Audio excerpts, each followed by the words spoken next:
Good night, everyone, and thank you for joining us once again for Dialogue with the Diaspora.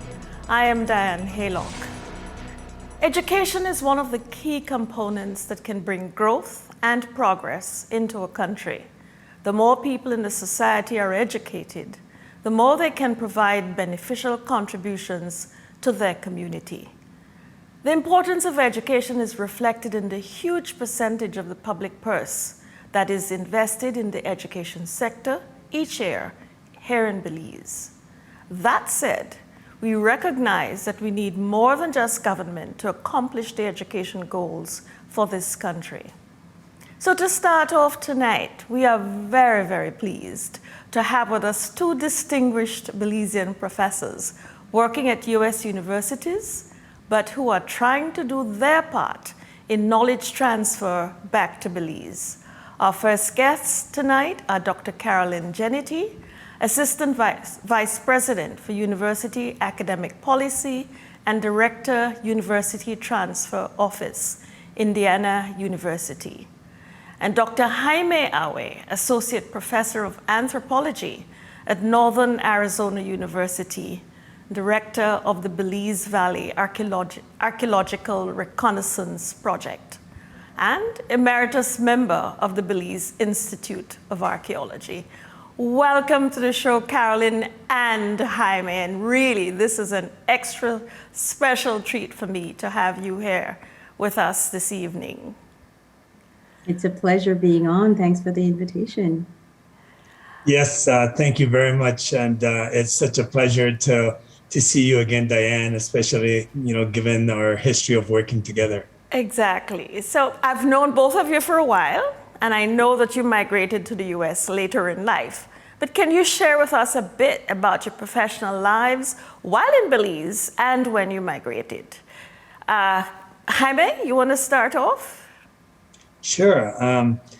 In so many ways, I have always felt like a very privileged person because, the thing I love doing the most is archaeology, and to be able to do that at home and to share, in the discoveries and just the amazing cultural heritage that we have inherited in Belize with my other Belizeans. It's just so special. Like I said, I think I'm one of the very few people that can truly say that, everything that they do professionally and personally can be found right at home. Jaime is absolutely right. And if whenever you say archaeology, Jaime is the name that comes up. So I think a lot of people can relate to that in Belize.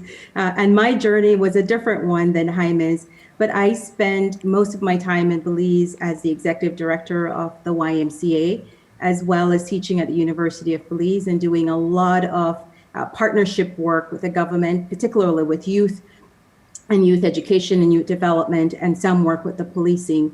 So my migration to the US was to pursue that type of work, but through research. So I still do absenteeism, I do gang development, I do a lot of social bonding research that is now span into youth development, women, and doing some work with CARICOM and locate the Caribbean countries. So there's a lot of work out there, but by no means have I forgotten Belize, which is one of the efforts that we're working on together with Jaime and many others. We have individuals across the diaspora that's working with us, particularly to explore this work. All right. So, and I definitely want to come back to that in a moment, but for now, perhaps you can both tell us a bit about the work that you're doing at the universities where you both are. Good. So I guess, you wanted me to go ahead. Since I moved to Northern Arizona from Belize in 2014, I have been teaching. I introduced courses in Maya archaeology, and I've been training a lot of the students here. And in fact, I also have graduate students who come to Belize with me to conduct research for their theses. But one of the things that I do is that I also include Belizean students right, in the whole process. To give you an example, since I've been here, we've been able to get scholarships for Belizeans. In fact, presently, one of my grad students is Antonio Beardall, who worked with me at the Belize Institute of Archaeology and Niche. And so Tony's here. He's going to be finished with his MA thesis this May. In fact, even probably before May. And he will then have a master's degree. He continues to go back with me to Belize and also work at Cahalpet, Shenantinich, and other sites in Western Belize. Now, in addition to that, I continue to also do outreach in Belize, where I try to bring down US counterparts and US colleagues to do not just outreach, but also heritage management. I'll just give you a quick little example. A couple of years ago, this colleague of mine who teaches ceramics at SUNY Cortland in upstate New York, he and I have been working along with a group of women from San Antonio Village in the Cayo district. Some time ago, they had started to make, to try to reproduce pottery for the tourism industry. And so Jeremiah and I have been able to help them, revitalize that ancient Maya tradition. And so Jeremiah, being a professional ceramicist, has been able to, teach them the finer art of ceramic production. We got a grant from the National Endowment for the Humanities that allowed us to purchase a kiln for them so that they can really fire their pottery more professionally. I've been showing them images of Maya pots that they can now reproduce. And then part of the grant was to bring them up to SUNY in Cortland, upstate New York, to bring some of the pots that they have now made and do an exhibition there. At the moment, we're looking for another grant that we can take them to Oaxaca, Mexico, to show them how, the native peoples in Oaxaca also produce pottery. My graduate students have also, from here, go down to Belize, and I help to train them on how to conserve the big, the beautiful temples that we have in Belize, mostly at Shenantinich in the last 4 years. And while they're there, again, we have our Belizean counterparts work along with them. And so it's a win-win situation, right? The kind of experience that we're providing our North American colleagues as well as our Belizean colleagues. Exactly. Yeah. That sounds really exciting, Jaime. Carolyn, perhaps you can jump right in here and tell us about the exciting work that you're doing. Not as much as I want to do in Belize, so I'll start off with that definitely. But my work has spanned, multiple areas. So I do a lot in teaching and teaching human behavior and development. So I've been developing a couple of textbooks and some training materials. We've shared that material with UB. And I recently helped, particularly the School of Social Work at the University of Belize, to complete their accreditation so that credits accepted or completed in Belize would be able to be accepted here in the US. So we've had a lot more students experiencing that pathway.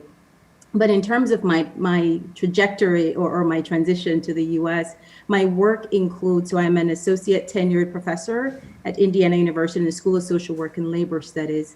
But my work is also administrative. So I guess across 7 campuses, we have about 110,000 students. So I coordinate all the degree approvals for those units, as well as all the credits coming into the university. So we work a lot with individuals in Belize as well as across the world to bring in credit into the university, assessing international credit, Cambridge credit, dual credit. I sound like a movie at this point, but at any point we try to bring in that work. But in my research area, we look at absenteeism. We look at why students are not participating in the work that they should.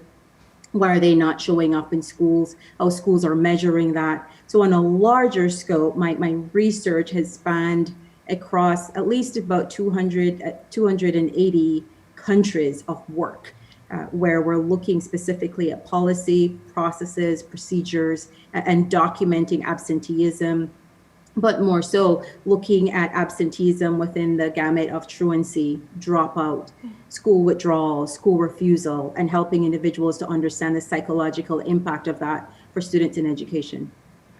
Let's switch gears a bit here and talk about the Belize Academic Forum. What is the Belize Academic Forum? What was its genesis? How does it work? What is it trying to do? That's a good question. Jaime's smiling.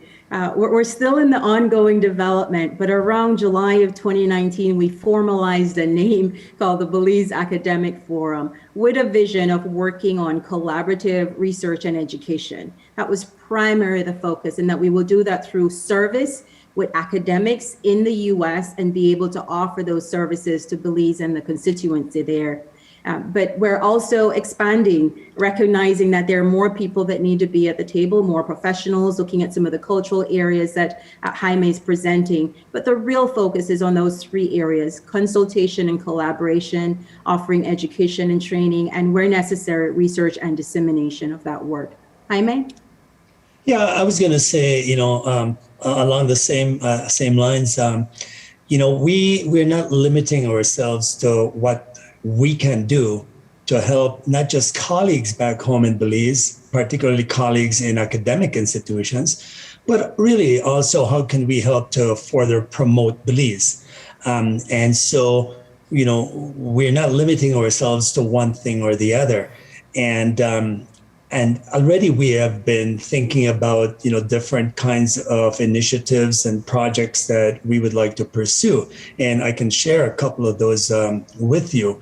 For example, we recognize that, purchasing of books and research material is not cheap, even, to try to get access to journals and reports that have been written about research conducted in Belize. It's a lot easier for us living abroad to access this material, but our colleagues at home have a much greater challenge to do so. So one of the things that we have started is to try to develop an electronic library where, like, for instance, in archaeology, I'm trying to collect as much or everything that has been written on Belize and that is published in PDF format, so that then I can take all that and donate it to the Belize Institute of Archaeology and to UB, Galen, and any other institution that would like to have access to it, so that Belizeans then can do their own research. We're looking at other ways to promote Belize. To give you an example, working closely with NGOs in Belize that might be able to need our expertise out here or our connections. And if we can facilitate them making other connections, then we will do that. One other thing that I'm presently involved with, and to some degree, I've been doing this for a long time, so it's just an extension of some of the things that I had been doing. But in terms of promoting Belize, as a destination, or to make Belize, expose Belize to the rest of the world, we're working right now on 2 documentaries, both one for NOVA and one for National Geographic. The one with National Geographic, they wanted to select 5 countries in the world where they could visit caves and talk about the amazing caves in those countries. We got selected as one of those 5 countries, and I'm working with the British crew that hope to do that. So we don't have any limits. We want to be able to contribute to Belize academically, professionally, institutionally, and any which way we can. Right. Are there other Belizean educators abroad who are involved in the forum? Of course, there. Jaime, you'll have to help me out here. There are many. I know we have Amelia Hodge, and of course they're all prefaced by doctors, so they've earned their PhD and teaching or working at a university. So Amelia Hodge, Kareem Usher, Therese Pennell, Desiree Young, Denise Linares, Arlie Pitters, Nilo Consuelo. We have many from diverse backgrounds that are willing to give service and resources to Belize in the capacity that we believe makes sense. Mm-hmm.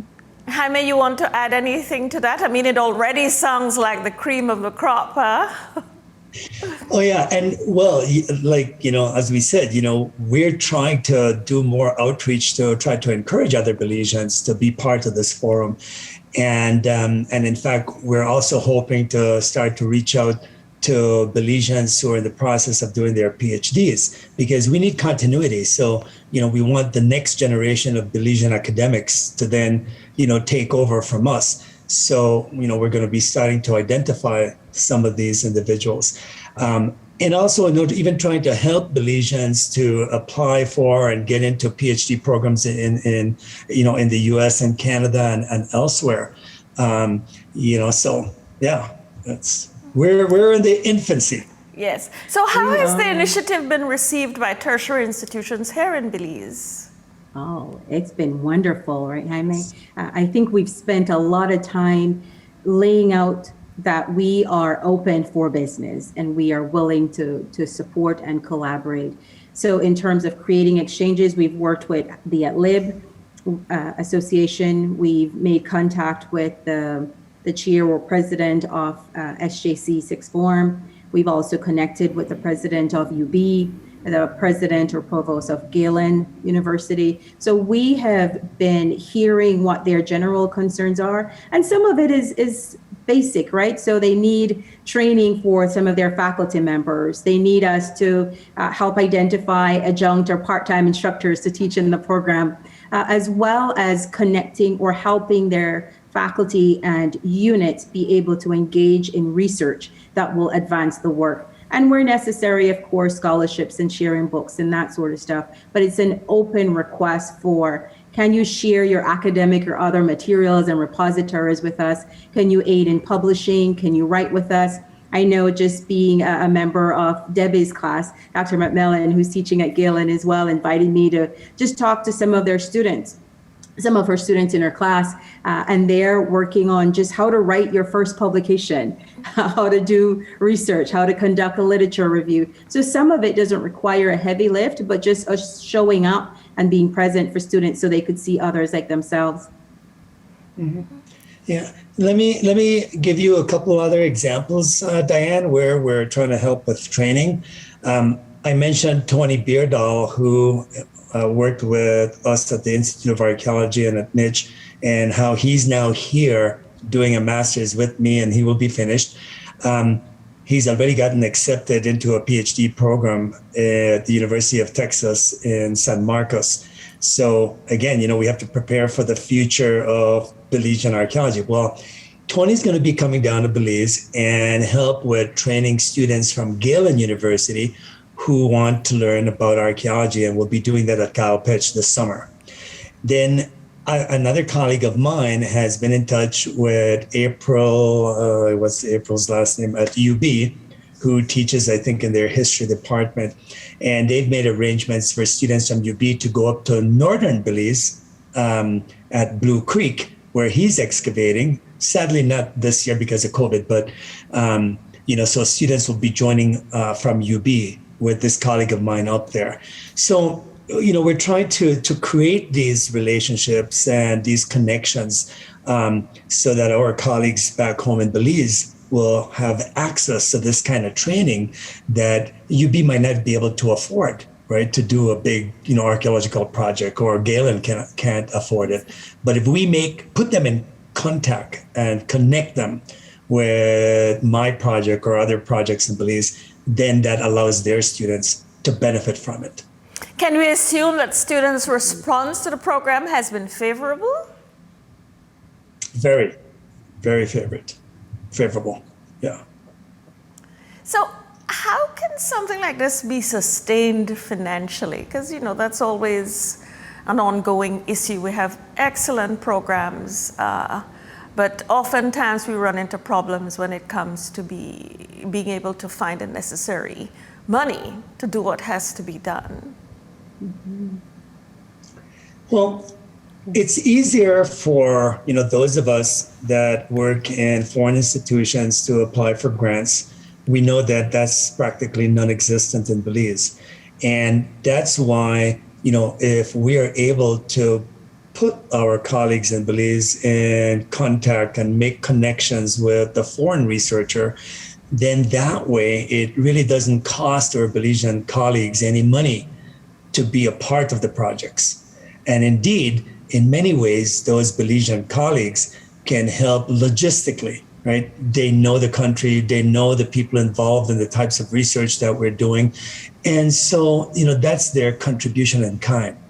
And I think that will go a long way to make it sustainable. So the onus then, in my case, the onus is on me to acquire the funding for the work that I continue to do. The conservation work, as you well know, is really expensive. But I've been able to access, grant money that allows me to continue doing conservation work in Western Belize and in other parts of the country. So that's how we hope to do it. In addition to that, I want to give homage as well to the birth of the process. So Ambassador Gutierrez did a really good job of setting a foundation for us to say, you guys have skills and expertise that could be leveraged. So it's not all about money. We can start helping today. We can help with a training today. And I know Consuelo is already working with several units trying to organize around human resource and human resource development and doing that type of training. I know Deb is doing the same. I know Dorian Arnold as well doing the same type of work. And a lot of us are already doing it for free, work that would have normally cost Belizean units. So the work that I did, for instance, with UB, that would have cost a minimum of about $25,000 US. But because we have the skill and the expertise and the time to give that work, we're able to give it to them for free where they don't have to incur that expense. So I think it's important to recognize that we're not building a fortress where we think it's going to take a lot to sustain. We are building it on our skill set and knowledge, willing to train others to get that knowledge as well, but at the same time recognizing that we want to sustain the work through grants as well as collaborative efforts that help us to reduce in-kind expenses. How do persons wanting to get involved do so?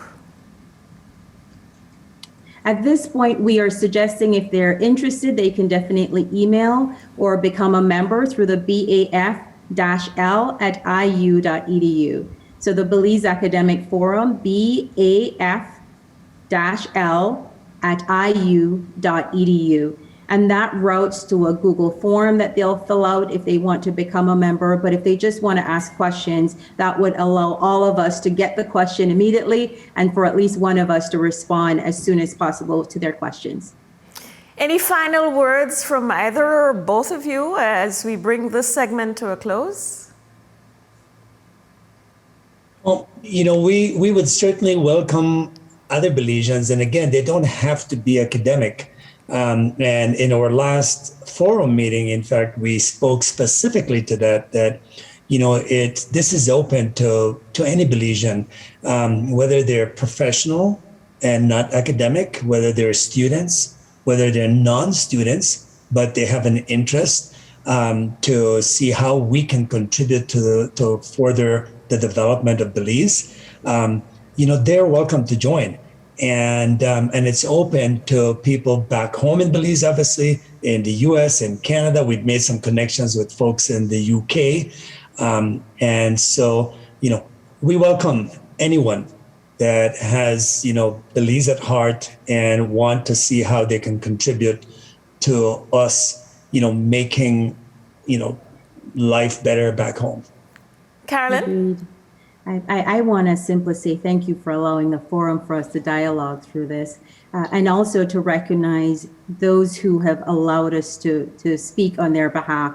So I know there are many that have contributed to the work and I want to acknowledge them. I also know that Laura and Mike help us take notes and minutes in all of our meetings. So it's been a team effort through the process. But I think for Belizeans, I truly want to say that we have governmental structures and we have non-governmental structures. And it's important that we understand research, data, metrics, and information that helps guide appropriate decision-making. So if it makes sense for us to help and say, what is the research out there? We're happy to jump into those conversations to support the work. And at the same time, if there's something that we should be researching that you want to propose a topic or an idea, we're also willing to look into that process.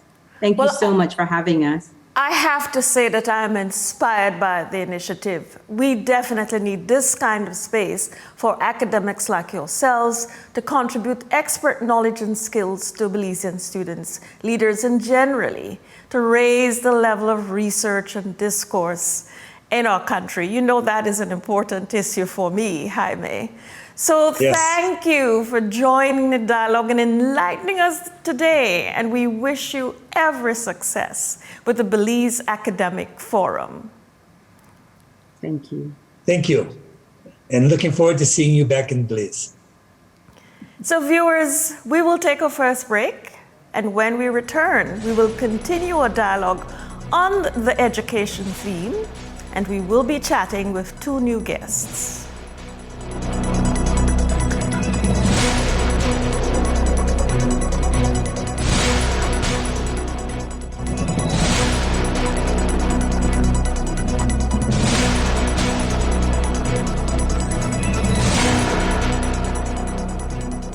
Welcome back to Dialogue with the Diaspora.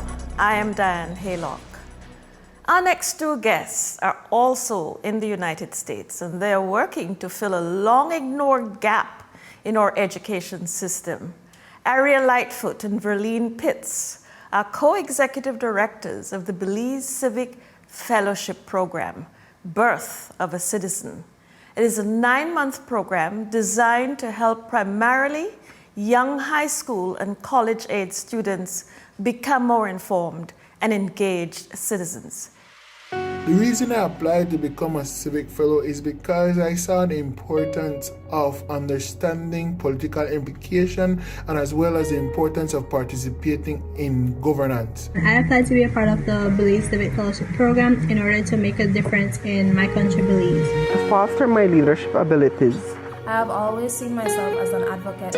I've always dreamed of becoming a leader. To become a better citizen. Enhance my knowledge and to gain experience from this forum so they can help me to become a better citizen. When I saw this program, I jumped at the opportunity because I believe it's now my time to rethink and rebuild civic society in Belize. Belize City. Concrete. Blue Creek Village, Leyden Village, Toledo, Cambridge, Massachusetts, USA. Punta Gorda, Eden Creek Village, Toledo District, Which is located here in the Toledo District. Punta Gorda Town, Toledo District. Good evening and welcome, Aria and Verlene. Hi, good evening. Hi. Thanks for the invite. Ladies, you know we like to start off by asking about your roots in Belize. So please tell us a bit about your background in Belize and when you left to go to the US. Aria? Okay. So I left Belize about 20 years now to attend the University of South Florida, where I studied political science. And then I further studied a master's in public admin. Prior to that, I worked in Belize with the government for 2.5 years and within the private sector in Belize. How long have you been gone? About 20 years. 20 years. Wow, that's a long time. That's almost like your whole life there. Verlene, how about you? Okay, so I grew up in Belmopan. And I left Belize about 21 years ago. I left to go to school as well. I went to Valdosta State University, where I did criminal justice and public administration. I also did a 2-year stint recently in Belize at BTL, where I helped with changing the company's culture. Wow. So, what inspired the Belize Civic Fellowship Program? What is it? What is it all about? So, my area is politics. I do love it. I love to discuss it, engage in it.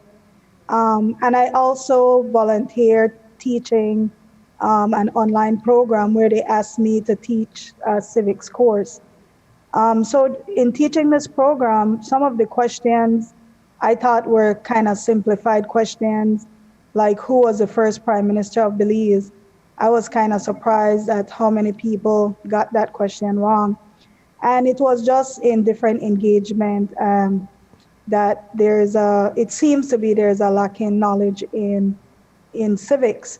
And so I brought the idea to Verlene. Me and her have worked on different projects before, and she was on board. We came up with a program. We kind of designed different topics that we thought were very important, and we reached out to different members within the political, legal, the community, and asked if they were willing to assist us with speaking to young people. And so it kind of went from there. So tell us a bit more about the nitty-gritty of the program. What is it? What is the overall goal? So like Aria was saying, we recognize the extent of the civic breakdown, not just in Belize, but across the world, where we see that the teaching of civics in schools seems to be something of the past. And so what we wanted to do was to design a program and launch a program that would last for 9 months, hence Birth of a Citizen. We launched it in September, Belize's independence, where we're celebrating. So we launched it in September, and we wanted to target young people. So before you turn 18 and you have to make a decision on who your leaders are, we wanted to make sure that young people get the critical thinking skills, they're able to have dialogue, and they're able to decide on what they need and what's going to be best for them and the country, and to make an informed decision. And so that really is the crux of what it is that we're trying to do. We are trying to make sure that each young person understands what it means to be an active participant in the country, in being a citizen. So we have 5 core values. 1, think for yourself. So while we have experts come and speak with our young people, we want them to take the knowledge and the information, but to think for themselves, to have their own informed opinions. We also want them to team up and join forces. That's a value that's very important for us. And so they're to join together to do a civic project, whether it's cleaning, helping to clean the neighborhood, whether it is helping with a campaign, just a project that is a pet project near and dear to their heart, to team up and join forces, because we can go far together. Another value for us is always do the right thing, right? So it doesn't matter who's looking, always do the right thing. And so a lot of the things that they see happening, they're looking and they're judging to see, is that the right thing? We don't want them to see it through a political lens of red or blue. We want them to see, here's the information, here are the facts, and was it right or wrong, right? We want them to be intentional. And another value for us is to use your voice. So with them being exposed to a lot of the leaders in the country, whether it's in the judiciary, whether it is a minister of government, whether it is somebody from the opposition, in the House of Representatives, whether it's a senator, they're getting to speak with these leaders, and they're able to ask them questions. And this helps them with their voice, finding their voice and knowing that they do have a voice. So that's basically the goal of the program. When did you actually get started with the program? We got started in September, September 2020? September 2020, during the pandemic. And it is done via Zoom format due to the fact that we can't meet with these young people. And we meet once a month with the speakers. Actually, we meet more than once a month. We meet with the speakers, and then we have a follow-up meeting so that we can discuss the issues that were discussed, get the feedback. We do statistical data. We ask them, we run polls just to see if they have enjoyed it, what they gained from it, and to get some feedback on how they are internalizing this information. How is it going? What has been the response by the participants? It has been wonderful. We have participants from all over the country. We have kids from the most rural villages in PG, which was amazing. And that was due to the data that the BTL was able to offer us. And so we have people participating from Belize City, from Kaya District, PG. Predominantly, we do have some US students that are studying in the US, and we have some students in the Caribbean also that are participating. It has been wonderful. The speakers have been wonderful. We ask every speaker to leave them with a very important value. We want the speakers to tell them what the system ought to be, not necessarily what it is. And so everything that we discuss with them is discussed from that perspective, that we want them to gain the knowledge of how their system functions, how the Constitution functions, how their rights function. But not only that, we also want them to know what their obligations are as citizens, pay taxes, contribute, be good, be contributing, be positive, give back to your community. So those were excellent, and we've had actually some success stories already. So how are they recruited? Is there an application process? What are the kind of numbers in terms of those who are actually participating? So we initially started out with 75 applicants, and there is an application process. So we took to Facebook and we posted that we were going to start this program. We also did a lot of word of mouth, telling people, this is something that we want to do. If you have a young person in your household, or you know of a young person that would benefit from this, have them sign up. And within a month, we had a lot of young people sign up.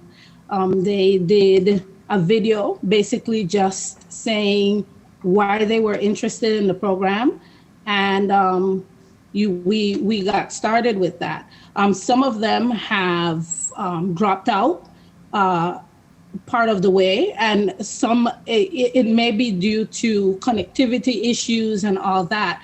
We definitely want to thank one of our sponsors, BTL, because they offer data for our young people, so they would be able to go ahead and continue online. What are some of the most important lessons you've learned so far? Well, one thing I personally have learned is that our young people want to learn, they want to participate. They are sponges waiting to contribute to their country. And I think the ones who have stayed on, we have about 40 students right now that have stayed on. And they are thirsty for knowledge. They've done a lot of networking since they've been part of it. And I could see, just dealing with some of them, that we have some very dynamic future leaders that are going to come out of a program like this, because as Verlene said, we wanted them to find their voice positively. And some of them already have. Verlene can tell you a little bit more. But we've had people who have, we have some of the young people who have already started to make moves in the sense of contributing back to their communities. We have one group that want to start a youth party. You have all these other young people who are just asking us, emailing us, and they're loving these presenters because I think our last presentation was a human rights presenter, and it was just amazing that many people did not even know that they had these rights and that these rights existed. So you can already point to some successes there, it seems, from what you've said so far. How do you measure the success? So we have surveys that we do before the call, and we have surveys that we do post the Zoom call to just measure what their knowledge growth is from the information that they've heard, and after they've been able to digest the information. We have discussions after for them to just go ahead and tell us how much they've learned and how much they appreciate the information. Also, because they will be doing their civic project, that's going to be something later for us to be able to measure success by as well. Like Aria was mentioning, we have a group of them that want to start a youth party. We also have a young lady that did a drive to raise funds for a family during the pandemic that was in need. I think she impacted her entire village. Yeah, she started out with one family. And then there are a lot of success stories, and we believe there will be more to come. So when this program comes to an end, this particular program, which is a 9-month program, you said, when this comes to an end, what is that, in May? What happens after that? And perhaps you can even talk then about how do you continue? What is your long-term plan to be able to carry this program on? Well, it does end in May. That would be our last session. They're supposed to submit a civics project. They've all been tasked to do that. We will do a small graduation for them, and then we will start the recruiting process. But in the meantime, Verlene and I are in the process of turning it into an NGO. We have recruited some other members of the community in Belize to do far more educational stuff. And you would understand, I appreciate that you are from the Spear days. And back in the Spear days, we as students used to go and listen to forums and different stuff like that. So really, it's almost an inspirational Spear-like environment where we're trying to use a platform so that we can elevate the system where young people are positive, contributing, and we know our rights and we know so that we can hopefully build great leadership in the future. I'm hoping that the young people who come through the program would see it as a benefit and they pass it on. It should act as a spark. Some of them have their friends, they run different discussions, and so they're more knowledgeable in how they deal with issues or even advocate their causes. I want to piggyback on what Aria just said in terms of like the Spear roots. Growing up in Belmopan, we, I think, were very lucky and privileged to, be able to see things like Spear start and see how government runs and be active participants. I think when we were younger, we had a lot of things exactly like what we're trying to do now, giving back.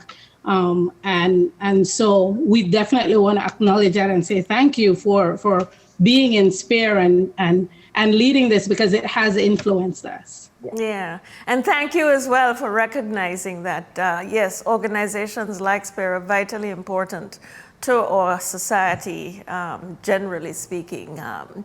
How do people contact you if they want to get involved? So we have a website. It's www.civicfellowsbz.com. We have a contact form there, and it sends us an email. You could also email us directly at Belize Civic Fellows @gmail.com. We mentioned one of our sponsors, BTL. We want to acknowledge them. They gave data and they gave it freely and willingly for our students to be able to log on. And we also have BEL that contributed to our cause.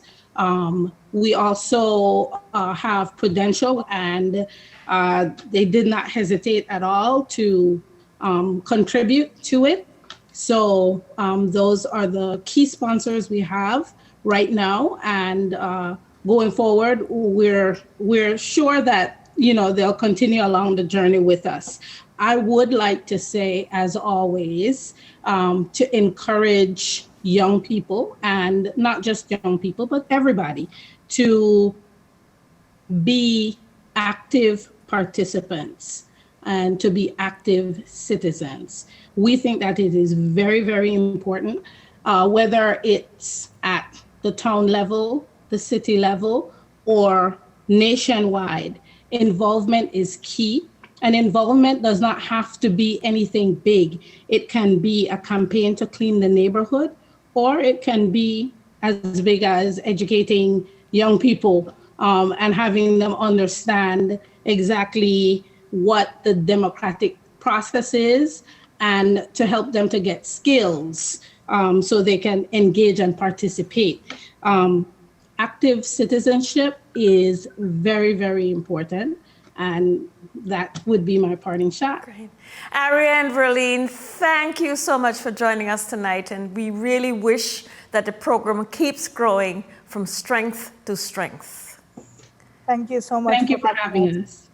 Well, viewers, we will take our final break, and we will be right back.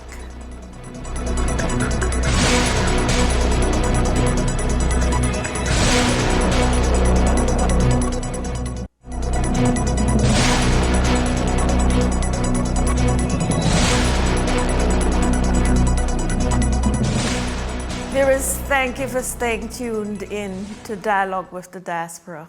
And just like that, we are at the end of our show for tonight. I hope you enjoyed the topic and the dialogue as much as I did. Our Belizeans abroad are doing great things to transfer knowledge and contribute to Belize's development, and we commend them. I find these discussions very inspiring, and they give much hope for a brighter future for our jewel. And on that note, I will sign off for now, but we will be back again next Thursday at 7 p.m. right here on CBTV and on Facebook on Colorblind's page. Do enjoy the remainder of your night. Continue to social distance, wear your face mask, and remain vigilant. Good night, and take good care.